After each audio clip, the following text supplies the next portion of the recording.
જો આજે આ છોકરાઓ બધાએ મંદિરનો ધૂળઝાળા કરી રહ્યા છે, સાફ સફાઈ કરી રહ્યા છે. પછી કાલે બધા છોકરાઓને વેકેશન પડવાનું છે.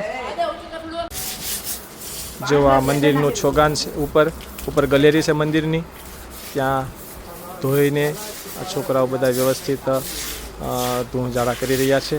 એકદમ મંદિર ક્લીન થઈ જાય. જો એવી રીતે અમારા છોકરાઓ બધાય જો મહારાજને રાજી કરવા, સંતોને રાજી કરવા માટે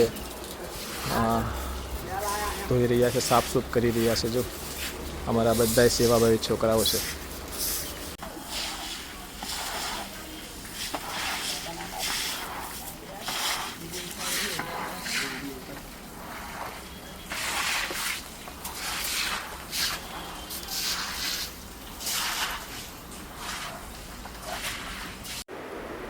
જુઓ બધા કેવી સેવા કરી રહ્યા છે. જો કેટલો અને છોકરાઓને સેવા કરવાનો ઉત્સાહ છે. જય સ્વામિનારાયણ.